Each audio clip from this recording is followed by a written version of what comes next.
CZB Classics with Bez.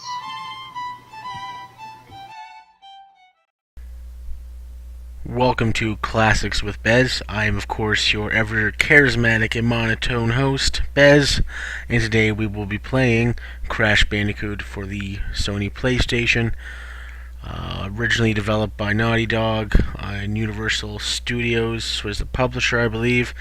Released in 1996 and then re-released in 1997 as a greatest hits, and then later on re-released for PlayStation 3, PSP, and on the PlayStation Network as downloadable content. We're just loading up the first level here now. You play as Crash Bandicoot, genetically enhanced or genetically evolved Bandicoot, blue pants, red shoes. Here, just testing some of his abilities: jump, hurricane, kick, punch thing. We're going to play through here for about 15 minutes, all the way to the first boss, just so you can see some of the games, some of the level designs that I really enjoyed jump out right at the beginning of the game, so you don't have to play through too far to see most of what this game has to offer. We're just playing through here right now. You can see there's a witch doctor's mask following me around. Little bit of fun Bez trivia. When I was a child, this was the first game I received for my PlayStation that I had gotten for my 11th birthday, I believe. I was in the 4th grade, and we didn't know what the character's name was, so we just called him Ooga Booga, because when you get a crate that contains one of the witch doctor's masks, you become, or that's the sound it makes when you click on it, which was always entertaining to us. You can see us break over a different couple boxes here. The C box is the checkpoint box, saves your progress throughout the level. Witch Doctor's Mask box, if you collect 3 of them, you become invincible for a short amount of time. You have your standard box that contains Wampa Fruit, your darker color box, which contain multiple Wampa Fruit, similar to the blocks in Mario where you jump up and down repeatedly to get them. There's also several metal boxes. This here is an action crate. Creates boxes further on in the level. What I'm trying to do here is collect all the boxes in this level, but I am unable to. I attempted a few times and fall to my death. There's also TNT crates and nitrous crates. TNT crates, you jump on top of them, and they give you a 3-second countdown to when they're going to explode. Nitrous crates just explode and destroy themselves, and you if you're within close proximity. Now in this game, if you collect 100 Wampa Fruit, as you can see 22 I have now in the top left-hand corner, you do gain an extra life. Wampa Fruit are abundant in this game, so lives are not hard to come by. Also, there are many extra lives and bonus rounds built into this game, so lots of chances to stock up on lives. Just cleared level 1. Going back to the world map, we're going to jump into level 2 here shortly. Now, the story of this game basically is you play as Crash Bandicoot, who has been evolved by one of Neo Cortex's, this game's antagonist, evolve Ray and turn into a sentient being. He has kidnapped your girlfriend Fauna, who is a full-grown Bandicoot. It also has been evolved, and you have to go around these 3 islands to get to him, defeat him and his minions, most notably Dr. Brio, who is a rather strange-looking character, very short, very stocky, and has e-missiles sticking out of his head.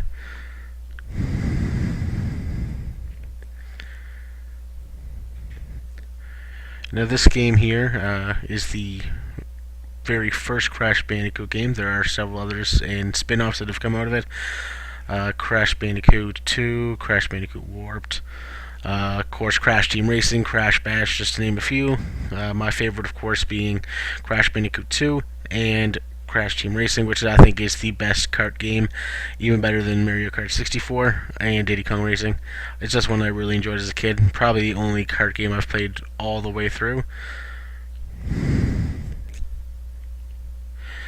Now you can see here these rolling block enemies.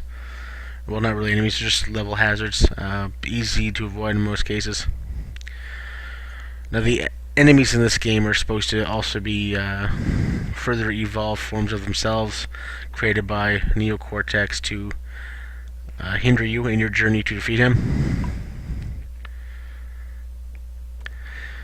Now, this game was one of the best-selling PlayStation games of all time, and if I'm not mistaken, the best-selling PlayStation 1 game of all times.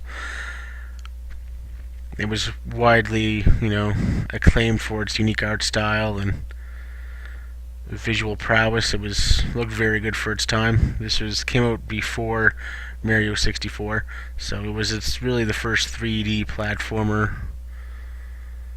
that had a wide mass appeal. I believe it came out for Spyro the Dragon as well. And also launched Crash Bandicoot into becoming Sony's Mario, or mascot of its own, which he was for a very long time. Some of you may remember the very popular Crash Bandicoot commercials, where he would be outside of Nintendo headquarters in like a big Crash Bandicoot foam costume, and would, holler at Mario or break dance or do some other shenanigans. Very embodied of the 90s sort of attitude that you see in pop culture. And you may have seen before, I was collecting some Tana tokens. There's also Dr. Boar tokens and Neocortex tokens. If you collect 3 of them in level, it takes you to a bonus round. You can earn extra lives and save. Also, at the end of that level there, you saw a screen where boxes were coming down, hitting you on top of the head. If you're able to complete a level after the checkpoint without losing a life, you get that screen. And if you happen to collect all the boxes within a level after hitting the checkpoint without losing a life, and you will be awarded a gem. They help you unlock other areas and levels within the game that wouldn't normally be available to you. So it's a sort of way to prolong the game, because it's not super long, so it's a nice way to improve shelf life. Now, this is one of my favorite levels of this game, or the style of level anyway, where it's less linear and more vertical than the other levels. Just died there. I had to go back to the beginning. There's some puzzle solving elements in this, pretty simplistic stuff. You'll see a bit later on, about halfway through.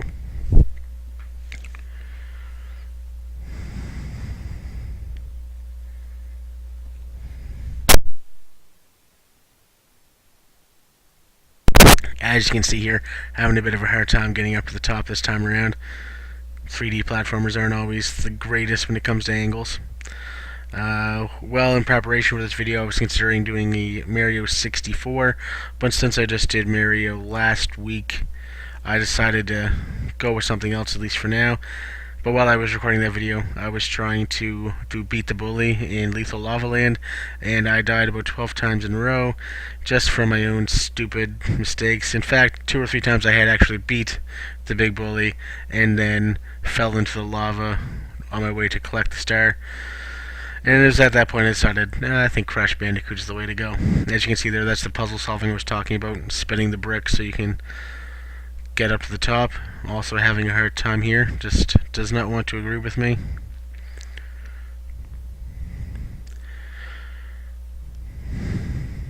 Here we go. Checkpoint. Now these turtle heroes are pretty easy to defeat. You can either spin them or jump on them, and they'll go upside down, giving you a little bit of a boost, which you need in this case to get this Witch Doctor's Mask and spin them out of the way. Fly traps are pretty easy.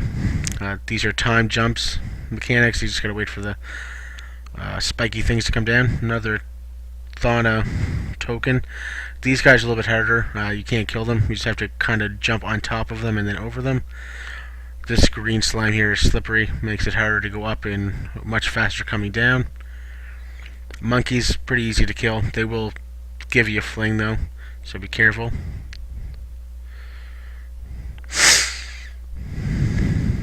Fire hazard there, lost my Witch Doctor.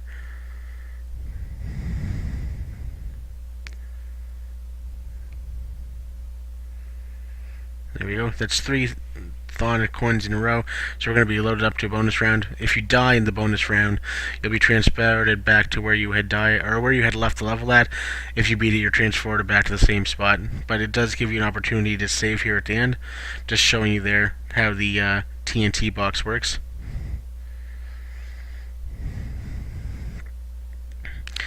I consider the Crash Bandicoot series to be like a completionist dream because it came out long before there was achievements.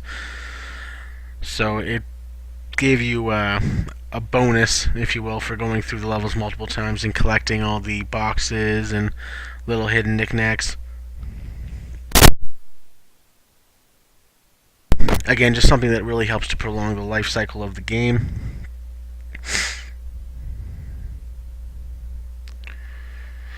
Now here you can see that if you jump over this, there is something else on the other side. I didn't bother to explore it on this video because it's already pretty long at this point, and I just wanted to get through the rest of it as fast as possible. Also completed this level without dying after the checkpoint, so we get our little screen here. Missed 14 boxes in that level. And also, you saw at the previous bonus level, if you complete it, you get the opportunity to save. You can either save to a memory card or write down a password. I don't have a memory card for this system right now, so I didn't bother writing down a password either. I just wanted to show it to you guys so you can see how it works. Now this level is my absolute favorite type of level for this game, even though I find them very difficult. It's something I haven't really seen in any other platforms before or after. It's a platforming level, except you're moving towards the camera instead of away, so it's a lot of memorization, but most of it's pretty easy. The jumps are all pretty basic. There's a few up ahead that get a little bit more complicated. Most of it's just timing and making sure you avoid as many obstacles as possible, because if you jump too soon or too late, it slows you down and the boulder will catch up to you and you will die.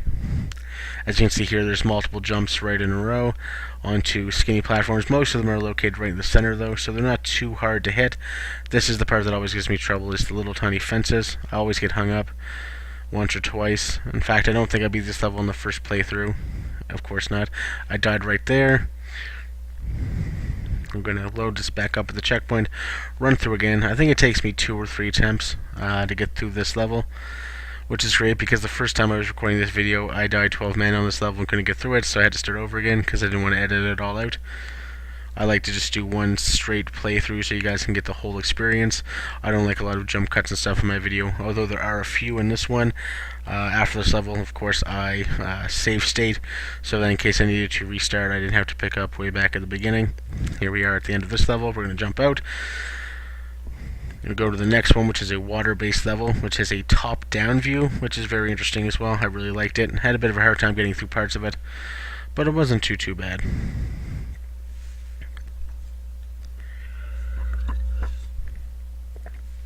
I'm going to start here with our Witch Doctor's mask, or Ooga Booga, as I like to call him. Just trying to get through this as fast as possible. Here we have some moving leaf mechanics. Up ahead, the fly traps that we saw in the previous levels will be on the ground and open. If you jump on them, they will close if you don't jump off them fast enough.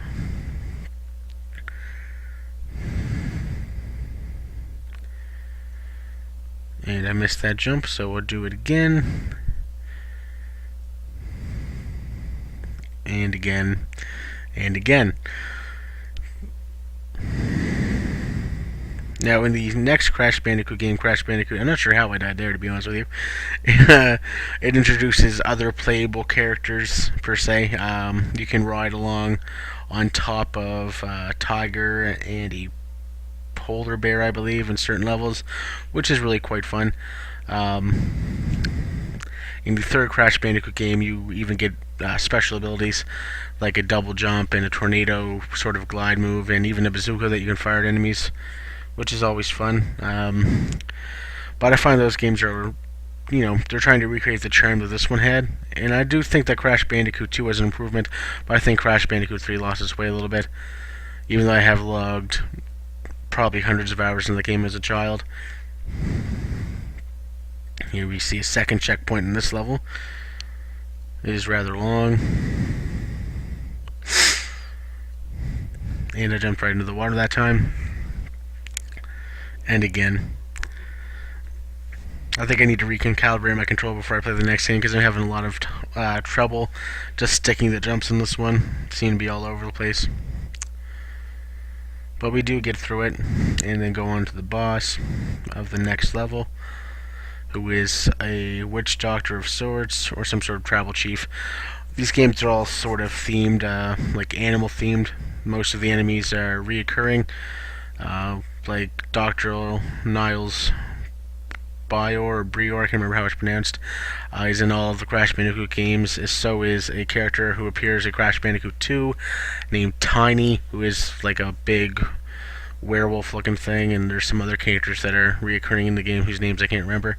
This is Papu Papu, of course, the end boss of World 1. I think I died the first life and beat him on the second. He's rather easy. You just need to jump and avoid a few things and hit him in the back of the head. Most of the games in the Crash Bandicoot series and bosses are like this, sort of puzzle-based. In fact, this boss specifically in Crash Bandicoot 3, there's an end boss who is exactly the same as this. Different. It's basically just a reskin. He's like half alligator, half dingo, and he slaps his tail down and spins like this, and you have to avoid them. It's a really fun game. Overall, this is probably my third favorite Crash Bandicoot game. I do enjoy Warped more, even though this is the more iconic. I would definitely give it a solid 7 out of 10, though. If you're looking for a quirky, unique platformer, I would totally try this one out. A lot of fun playing it, a lot of fun reviewing it. I look forward to playing it again in the future, maybe going all the way to the end, doing another video when I get there. This has been Classics with Bez. I'm Bez, and I hope to see you next time.